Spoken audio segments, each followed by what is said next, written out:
حضرات، سرکار فاطمۃ الزہرا رضی اللہ تعالی عنہا کی عظمت و شان میں چند احادیث میں آپ کے سامنے عرض کر رہا ہوں، بغور سماعت فرمائیں۔ بخاری اور مسلم کی متفق علیہ روایت ہے۔ بخاری شریف میں کتاب المناقب باب مناقبی قرابتی رسول اللہ صلی اللہ علیہ وسلم کے تحت روایت ہے۔ حضرت مسور بن مخرمہ رضی اللہ تعالیٰ عنہ حدیث پاک کے راوی ہیں۔ وہ فرماتے ہیں ان رسول اللہ صلی اللہ علیہ وسلم قال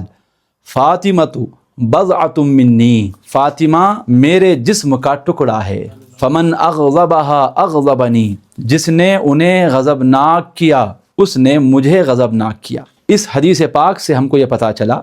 کہ فاطمۃ الزہرا رضی اللہ عنہا کا مقام اور مرتبہ یہ ہے کہ آپ جسم مصطفیٰ کا ایک اٹوٹ حصہ ہیں۔ اور دوسری بات، اس جملے سے یہ بھی معلوم ہوئی کہ آقا علیہ الصلاۃ والسلام حضرت فاطمۃ الزہرا رضی اللہ تعالی عنہا سے اپنی انتہائی درجے کی اپنائیت کا اظہار فرما رہے ہیں۔ اور یہ بھی فرمایا کہ جس نے فاطمہ رضی اللہ تعالی عنہا کو غضبناک کیا، گویا کہ اس نے مجھے غضبناک کیا۔ تو یہاں سے پتہ چلا کہ حضرت فاطمہ رضی اللہ تعالی عنہا کو جس نے راضی کیا، خوش کیا، گویا کہ اس نے نبی کریم علیہ الصلاۃ والسلام کو راضی کیا اور خوش کیا۔ یہاں سے معلوم ہوا کہ نبی کریم علیہ الصلاۃ والسلام کو اگر کوئی راضی کرنا چاہتا ہے تو اس کا آسان راستہ ایک یہ بھی ہے کہ وہ حضرت فاطمۃ الزہرا رضی اللہ تعالی عنہا کو راضی کر لے، خوش کر لے، تو آپ کی رضا کی برکت سے اسے نبی کریم علیہ الصلاۃ والسلام کی رضا کا انعام بھی مل جاتا ہے۔ مسلم شریف کی روایت میں یہ الفاظ بھی ہیں کہ نبی کریم علیہ الصلاۃ والسلام نے ارشاد فرمایا یؤذینی ما آذاہا، جس چیز سے حضرت فاطمۃ الزہرا رضی اللہ تعالی عنہا کو تکلیف ہوتی ہے اس سے مجھے بھی تکلیف ہوتی ہے۔ ان دونوں روایتوں کے ان الفاظ سے معلوم ہوا کہ حضرت فاطمۃ الزہرا اور نبی کریم علیہ الصلاۃ والسلام کے درمیان انتہائی درجے کی اپنائیت ہے۔ حضرت فاطمۃ الزہرا رضی اللہ عنہا کی ایک عظمت و شان یہ بھی ہے، امام حاکم اپنی کتاب المستدرک میں روایت لاتے ہیں، حضرت مولا کائنات رضی اللہ عنہ حدیث پاک کے راوی ہیں، وہ فرماتے ہیں قال رسول اللہ صلی اللہ علیہ وسلم علی فاطمۃ، آقا کریم علیہ السلام نے حضرت فاطمہ رضی اللہ عنہا سے ارشاد فرمایا ان اللہ یغضب لغضبک ویرضی لرضاک، اے فاطمہ بے شک اللہ تعالیٰ تمہارے غضب فرمانے سے غضب فرماتا ہے، یعنی تمہاری ناراضگی سے اللہ ناراض ہو جاتا ہے، وَيَرْضَى لِرِضَاكِ، اور تمہاری رضا پر اللہ راضی ہوتا ہے۔ تو حضرت فاطمۃ الزہرا رضی اللہ عنہا کا مقام اللہ کی بارگاہ میں یہ ہے کہ حضرت فاطمہ رضی اللہ تعالی عنہا جس سے راضی ہو جاتی ہیں اللہ بھی اس سے راضی ہو جاتا ہے۔ حضرت فاطمہ رضی اللہ تعالی عنہا جس سے غضبناک ہوتی ہیں اللہ رب العزت بھی اس پر اپنا غضب نازل فرماتا ہے۔ تو اس روایت سے ہمیں حضرت فاطمہ رضی اللہ تعالی عنہا کا مقام و مرتبہ سمجھنا آسان ہے، اور اس روایت سے حضرت فاطمۃ الزہرا رضی اللہ تعالی عنہا کا اللہ کی بارگاہ میں مقام و مرتبہ پتہ چلتا ہے۔ ابو داؤد شریف کی روایت ہے، حضرت ثوبان نبی کریم علیہ الصلاۃ والسلام کے آزاد کردہ غلام ہیں، وہ فرماتے ہیں کان رسول اللہ صلی اللہ علیہ وسلم اذا سافر کان آخر عہدہ بانسان من اہلہ فاطمہ وَأَوَّلُ مَنْ يَدْخُلُ عَلَيْهَا اِذَا قَدِمَ فاطمہ، کہ نبی کریم علیہ الصلاۃ والسلام جب سفر پر روانہ ہوتے تو اپنے اہل و عیال میں سے سب سے آخر میں جن سے ملاقات کر کے سفر پر روانہ ہو جاتے وہ حضرت فاطمہ رضی اللہ تعالی عنہا ہوتی، اور سفر سے واپسی پر اپنے اہل خانہ میں سے سب سے پہلے جن سے ملاقات فرماتے وہ حضرت فاطمہ رضی اللہ تعالی عنہا ہوتی۔ تو یہ عمل بتاتا ہے حضور کا کہ حضرت فاطمہ رضی اللہ تعالی عنہا سے نبی کریم علیہ الصلاۃ والسلام انتہائی درجے کی محبت اور الفت فرمایا کرتے تھے۔ نسائی شریف کی روایت ہے، حضرت عائشہ رضی اللہ تعالی عنہا اس حدیث پاک کی راویہ ہیں، وہ فرماتی ہیں کان رسول اللہ صلی اللہ علیہ وسلم اذا رآها قد اقبلت رحب بها، جب نبی کریم علیہ الصلاۃ والسلام حضرت فاطمۃ الزہرا رضی اللہ تعالی عنہا کو تشریف لاتا ہوا دیکھتے تو آپ مرحبا کہتے، ثم قام الیہا، پھر ان کے لیے کھڑے ہو جاتے، فقبلها، کھڑے ہو کر ان کے ہاتھوں کو بوسہ دیتے، ثم اخذ بیدیہا، پھر آپ رضی اللہ عنہا کا ہاتھ پکڑتے، فجاء بها حتی یجلسها فی مکانہ، پھر انہیں لا کر اپنی جگہ بٹھاتے۔ وَكَانَتْ إِذَا رَأَتِ النَّبِيَّ صلی اللہ علیہ وسلم رَحَّبَتْ بِهِ ثم قامت الیہ فقبلتہ۔ اسی طرح حضرت فاطمہ رضی اللہ عنہا جب حضور صلی اللہ علیہ وسلم کو اپنے گھر تشریف لاتے ہوئے دیکھتی تو آپ کھڑے ہو کر ان کا استقبال کرتی، ان کا استقبال کرنے کے لیے آگے بڑھتی، آپ کا ہاتھ پکڑ کر بوسہ دیتی۔ اس روایت سے معلوم ہوا کہ حضرت فاطمہ الزہرا رضی اللہ تعالی عنہا وہ مبارک ذات ہیں کہ کائنات کے شہنشاہ، نائب پروردگار مصطفیٰ جان رحمت صلی اللہ علیہ وسلم حضرت فاطمہ رضی اللہ تعالی عنہا کا استقبال فرمانے کے لیے اپنی جگہ سے کھڑے ہو جاتے۔ آپ اندازہ لگائیں، آقا کریم صلی اللہ علیہ وسلم جن کے استقبال کے لیے کھڑے ہو رہے ہیں، جن کے استقبال کے لیے مسجد اقصی میں شب معراج انبیاء اکرام علیہم السلام صف بستہ کھڑے تھے، آسمانوں پر جن کا استقبال انبیاء نے کیا، فرشتوں نے کیا، وہ مصطفیٰ صلی اللہ علیہ وسلم حضرت فاطمہ کا استقبال فرمانے کے لیے کھڑے ہو جاتے۔ نہ صرف کھڑے ہوتے بلکہ آگے چل کر تشریف لے جاتے، ان کا ہاتھ پکڑتے، بوسہ دیتے، پھر ان کا ہاتھ پکڑ کر واپس اپنی جگہ پر لا کر انہیں بٹھا دیتے۔ تو حضور کا یہ عمل بتا رہا ہے کہ حضرت فاطمہ رضی اللہ تعالی عنہا کا مقام و مرتبہ حضور صلی اللہ علیہ وسلم کی نگاہوں میں سوا اور جدا ہے۔ دیکھیے صحابہ اکرام علیہم الرضوان، اکثر ایسا ہوتا کہ جب وہ رسول اللہ صلی اللہ علیہ وسلم سے مخاطب ہوتے، آقا صلی اللہ علیہ وسلم سے کچھ سوال کرنا ہوتا، صحابہ کو کچھ پوچھنا ہوتا، کچھ بات چیت کرنی ہوتی، تو اکثر ایسا ہوتا کہ صحابہ اکرام علیہم الرضوان کیا کہتے؟ فدا کا امی و ابی یا رسول اللہ، اے اللہ کے رسول میرے ماں باپ آپ پر قربان۔ حضرت فاطمہ الزہرا رضی اللہ تعالی عنہا کا مقام دیکھیے، ان کی عظمت کی انتہا دیکھیے۔ امام حاکم اپنی کتاب المستدرک میں روایت لاتے ہیں، حضرت عبداللہ ابن عمر رضی اللہ تعالی عنہ حدیث پاک کے راوی ہیں، وہ فرماتے ہیں کہ ان النبی صلی اللہ علیہ وسلم کان اذا سافر کان آخر الناس عہدا بہ فاطمہ، کہ نبی کریم علیہ السلام جب سفر فرماتے تو سب سے آخر میں جن سے ملاقات کرتے وہ حضرت فاطمہ ہوتی۔ وَإِذَا قَدِمَ مِن سَفَرٍ كَانَ أَوَّلُ النَّاسِ بِهِ، اور جب سفر سے واپس ہوتے تو سب سے پہلے جن سے ملاقات فرماتے وہ بھی حضرت فاطمہ رضی اللہ تعالی عنہا ہوتی۔ اس کے بعد فرماتے ہیں فقال لها رسول اللہ صلی اللہ علیہ وسلم، آقا کریم علیہ السلام نے حضرت فاطمہ رضی اللہ تعالی عنہا سے یہ بھی ارشاد فرمایا، فدا کی ابی و امی، اے فاطمہ میرے والد اور میری ماں آپ پر قربان۔ کیا مقام ہے حضرت فاطمہ الزہرا رضی اللہ عنہا کا کہ ساری کائنات یہ کہہ رہی ہے کہ یا رسول اللہ میرے ماں باپ آپ پر قربان، لیکن حضرت فاطمہ رضی اللہ عنہا کا یہ مقام ہے کہ رسول اللہ صلی اللہ علیہ وسلم یہ فرما رہے ہیں کہ اے فاطمہ تم پر میرے ماں باپ قربان۔ کیا مقام ہے حضرت فاطمہ رضی اللہ عنہا کا، اور کیا محبت ہے حضرت فاطمہ رضی اللہ تعالی عنہا سے۔ نبی کریم علیہ السلام کی اس حدیث سے ہم بخوبی اندازہ لگا سکتے ہیں۔ حضرت فاطمہ الزہرا رضی اللہ تعالی عنہا کا مقام و مرتبہ یہ ہے، بخاری اور مسلم کی متفق علیہ روایت ہے۔ ام المؤمنین عائشہ صدیقہ رضی اللہ تعالی عنہا حدیث پاک کی راویہ ہیں، فرماتی ہیں قال رسول اللہ صلی اللہ علیہ وسلم، اللہ کے رسول علیہ السلام نے حضرت فاطمہ الزہرا رضی اللہ تعالی عنہا سے ارشاد فرمایا، یا فاطمہ الا ترضین ان تکونی سیدۃ نساء المؤمنین او سیدۃ نساء هذه الامہ، اے فاطمہ کیا تم اس بات سے راضی نہیں ہو کہ تم تمام مومنوں کی عورتوں، تمام مومنوں کی بیویوں کی سردار ہو، یا یہ فرمایا سیدۃ نساء هذه الامہ، کیا تم اس بات سے راضی نہیں ہو کہ تم اس امت کی تمام عورتوں کی سردار ہو۔ تو اس حدیث سے معلوم کیا ہوا کہ حضرت فاطمہ الزہرا رضی اللہ تعالی عنہا تمام مومنوں کی بیویوں کی سردار ہیں، تمام جنتی عورتوں کی سردار ہیں، اور تمام امت مصطفیٰ صلی اللہ علیہ وسلم کی عورتوں کی سردار ہیں۔ ایک روایت ہے ترمذی شریف کے اندر جس کا مفہوم و خلاصہ یہ ہے، ایک مرتبہ صحابی رسول حضرت حذیفہ بن یمان رضی اللہ تعالیٰ عنہ، جن کے مزار پر انوار پر حاضری کا اس گناہ گار کو شرف حاصل ہوا، رازدار مصطفیٰ جن کو کہا جاتا ہے، صاحب سر رسول اللہ جنہیں کہا جاتا ہے، کہ نبی کریم علیہ السلام کے رازدار صحابی، حضور ان کو اپنی راز کی باتیں بتایا کرتے تھے۔ ایک مرتبہ انہوں نے اپنی والدہ سے کہا کہ اے امی جان مجھے اجازت دیجیے، میں آقا کریم علیہ السلام کی بارگاہ میں حاضر ہو کر ان کے پیچھے نماز مغرب ادا کروں گا اور ان سے عرض کروں گا کہ آپ صلی اللہ علیہ وسلم میرے لیے اور آپ کے لیے دعائے مغفرت فرمائیں۔ آپ کی والدہ نے آپ کو اجازت دے دی،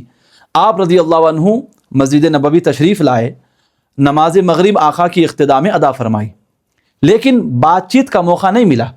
کیونکہ نبی کریم علیہ الصلاۃ والسلام مصروف ہو گئے، بات چیت کا موقع نہیں ملا حتیٰ کہ نماز عشاء کا وقت آ گیا۔ حضرت حذیفہ رضی اللہ تعالیٰ عنہ آقا کریم علیہ الصلاۃ والسلام کی اقتداء میں نماز عشاء بھی ادا فرماتے ہیں۔ نماز عشاء سے فارغ ہو کر نبی کریم علیہ الصلاۃ والسلام اپنے کاشانہ اقدس کی طرف چل پڑے۔ حضرت حذیفہ فرماتے ہیں میں چپ کے آقا کریم علیہ الصلاۃ والسلام کے پیچھے ہو گیا۔ آقا کریم علیہ السلام آگے جا رہے ہیں، میں چپکے سے آہستہ آہستہ آپ کے پیچھے جا رہا ہوں۔ ایک مقام ایسا آیا کہ پیچھے مڑے بغیر، پیچھے پلٹ کر دیکھے بغیر نبی کریم علیہ الصلاۃ والسلام نے یہ فرمایا کون حذیفہ ہو؟ عرض کی جی ہاں یا رسول اللہ میں ہی ہوں۔ آقا کریم علیہ الصلاۃ والسلام نے پھر ارشاد فرمایا تمہاری کیا حاجت ہے؟ غفر اللہ لک ولی امک، تمہاری کیا حاجت ہے؟ اللہ نے تمہاری اور تمہاری والدہ کی مغفرت فرما دی۔ کہ نبی کریم علیہ السلام ایسے غیب داں ہیں کہ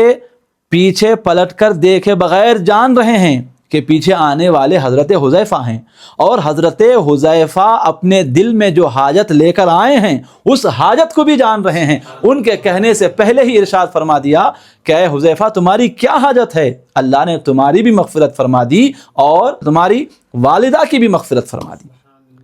اب اس روایت کا آگے کا حصہ سنیے۔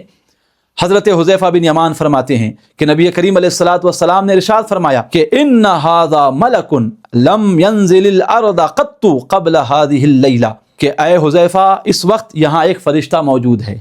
اس وقت میرے پاس ایک فرشتہ موجود ہے، یہ آج سے پہلے کبھی بھی روئے زمین پر نہیں آیا ہے، یہ پہلی مرتبہ روئے زمین پر آیا ہے۔ اور آیا بھی کیسے ہے؟ استأذن ربہ ان یسلم علی وَيُبَشِّرَنِي، یہ فرشتہ اپنے رب سے اجازت لے کر آیا ہے۔ کیا اجازت لے کر؟ کہ اے اللہ مجھے اجازت دے کہ میں حضور کی بارگاہ میں حاضر ہو کر انہیں سلام عرض کروں اور انہیں یہ خوشخبری سناؤں کہ بِأَنَّ فَاطِمَةَ سَيِّدَةُ نِسَاءِ أَهْلِ الْجَنَّةِ وَأَنَّ الْحَسَنَ وَالْحُسَيْنِ سَيِّدَا شَبَابِ أَهْلِ الْجَنَّةِ، کہ آپ کی بیٹی حضرت فاطمۃ الزہرا رضی اللہ تعالی عنہا تمام اہل جنت عورتوں کی سردار ہیں، تمام جنتی عورتوں کی سردار ہیں۔ اور یہ بھی خوشخبری سنا دوں کہ بے شک حضرت امام حسن و حسین رضی اللہ عنہما یہ دونوں جنتی نوجوانوں کے سردار ہیں۔ تو آپ اس حدیث پاک سے اندازہ لگائیں کہ فاطمۃ الزہرا رضی اللہ عنہا کا کیا مقام ہے کہ آپ تمام جنتی عورتوں کی سردار ہیں۔ یہ بات صرف زمین ہی میں مشہور نہیں ہے بلکہ آسمان والے بھی جانتے ہیں کہ آپ جنتی عورتوں کی سردار ہیں۔ حضرت فاطمۃ الزہرا رضی اللہ تعالی عنہ کا نکاح کس سے ہوا؟ مولا کائنات علی شیر خدا رضی اللہ تعالی عنہ سے ہوا۔ لیکن یہ ایسے ہی نہیں ہوا۔ امام طبرانی اپنی معجم میں روایت لاتے ہیں، عبداللہ ابن مسعود رضی اللہ تعالی عنہ حدیث پاک کے راوی، وہ فرماتے ہیں کہ نبی کریم علیہ الصلاۃ والسلام نے ارشاد فرمایا ان اللہ امرنی ان ازوج فاطمۃ من علی، حضور فرماتے ہیں کہ بے شک اللہ نے مجھے یہ حکم دیا ہے کہ میں میری بیٹی فاطمہ کا نکاح حضرت علی سے کروں۔ تو حضرت فاطمہ کا حضرت علی سے جو نکاح ہوا یہ اللہ کی مرضی سے ہوا، اور اس نکاح کو کرنے کا حکم اللہ نے حضور صلی اللہ علیہ وسلم کو عطا فرمایا۔ اسی طرح دوسری روایت دیکھیے، محب طبری اپنی کتاب ریاض النظرہ میں یہ روایت لاتے ہیں، حضرت انس رضی اللہ تعالیٰ عنہ فرماتے ہیں کہ بینما رسول اللہ صلی اللہ علیہ وسلم فی المسجد، رسول اللہ صلی اللہ علیہ وسلم مسجد نبوی میں جلوہ افروز ہیں، اذ قال لعلی، حضرت مولا کائنات رضی اللہ تعالی عنہ سے نبی پاک علیہ السلام نے ارشاد فرمایا ھذا جبریل، اے علی یہ جبریل ہیں جو ابھی آئے ہوئے ہیں، میری بارگاہ میں حاضر ہیں، یہ جبریل امین ہیں، یخبرنی یہ مجھے خبر دے رہے ہیں، ان اللہ زوجک فاطمۃ کہ بے شک اللہ نے آپ سے فاطمہ کا نکاح کر دیا ہے۔ وَأَشْهَدَ عَلَىٰ تَزْوِيجِكَ 40,000 مَلَكٍ، اور 40,000 فرشتوں کو گواہ کے طور پر مجلس نکاح میں شریک کیا گیا ہے۔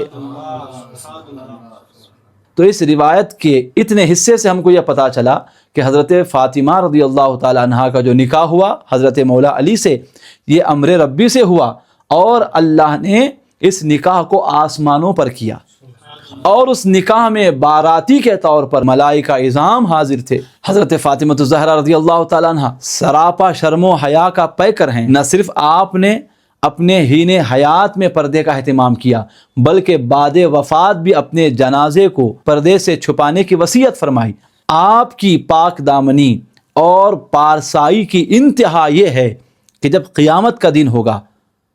تو حضرت فاطمہ الزہرا رضی اللہ تعالی عنہ کے ساتھ کیسا سلوک کیا جائے گا وہ آپ ذرا ملاحظہ فرمائیں۔ امام حاکم اپنی المستدرک میں روایت لاتے ہیں، حضرت مولا علی رضی اللہ عنہ حدیث پاک کے راویوں میں فرماتے ہیں، سمعت النبی صلی اللہ علیہ وسلم، میں نے رسول اللہ صلی اللہ علیہ وسلم کو یہ فرماتے ہوئے سنا، اذا کان یوم القیامہ، جب قیامت کا دن ہوگا، نادا مناد من وراء الحجاب،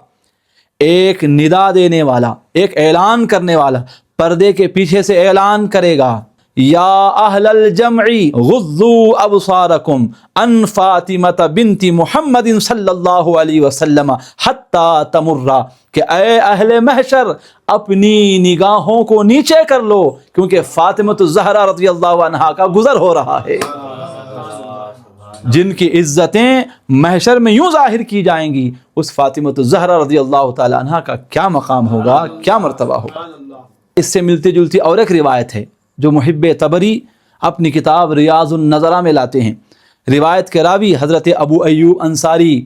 رضی اللہ تعالیٰ عنہ ہیں، وہ فرماتے ہیں، اذا کان یوم القیامت، جب قیامت کا دن ہوگا، نادا منادن من بطنان العرش، عرش کی گہرائیوں سے ایک ندا دینے والا ندا دے گا، یا اہل الجمع نکسوا رؤوسکم وغضوا ابصارکم حتی تمر فاطمہ بنت محمد علی الصراط، اے اہل محشر اپنے سروں کو جھکا لو، اپنی نگاہوں کو نیچی کر لو، کیونکہ پل صراط پر سے فاطمہ بنت محمد صلی اللہ علیہ وسلم کا گزر ہو رہا ہے۔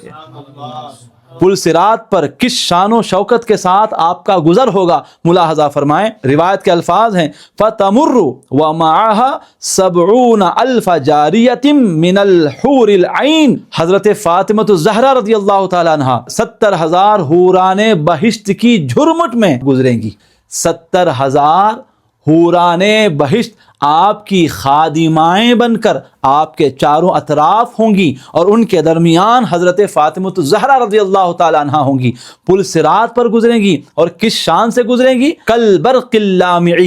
چمکتی بجلیوں کی طرح گزر جائیں گی۔ حضرت فاطمہ رضی اللہ تعالی عنہ کی عظمت و شان اور آپ کی شوکت کا اظہار یوں ہو رہا ہے کہ محشر میں بھی آپ رضی اللہ تعالی عنہا کو کوئی دیکھ نہیں سکے گا، کسی کی نظر آپ رضی اللہ تعالی عنہا پر نہیں پڑ سکے گی، کیونکہ آپ 70,000 حوران بہشت جو آپ کی خادماؤں کے طور پر آپ کے اطراف میں ہوں گی، ان کی جھرمٹ میں ہوں گی، اور پل صراط پر گزریں گی تو کس انداز میں گزریں گی، تیز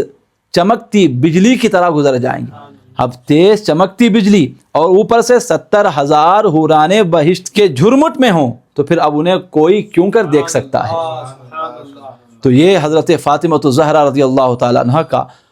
مقام و مرتبہ ہے۔ اللہ رب العزت کی بارگاہ میں دعا ہے کہ مولا تعالی ہمیں اور آپ کو، ہماری نسلوں کو، ہمارے اہل خانہ کو حضرت فاطمہ الزہرا رضی اللہ تعالی عنہ کے فیوز و برکات سے سرفراز فرمائے۔ آپ رضی اللہ تعالی عنہ کی خصوصی توجہات ہم پر، ہمارے اہل خانہ پر جاری و ساری فرمائے۔ آپ کے طفیل مولا تعالی ہماری بے حساب بخشش فرمائے، ہمیں جہنم سے چھٹکارا عطا فرمائے، اپنی رضا کی بھیک سے مالا مال فرمائے۔ آمین بجاہ النبی الکریم صلی اللہ علیہ وسلم۔ وما علینا الا البلاغ۔ السلام علیکم ورحمۃ اللہ وبرکاتہ۔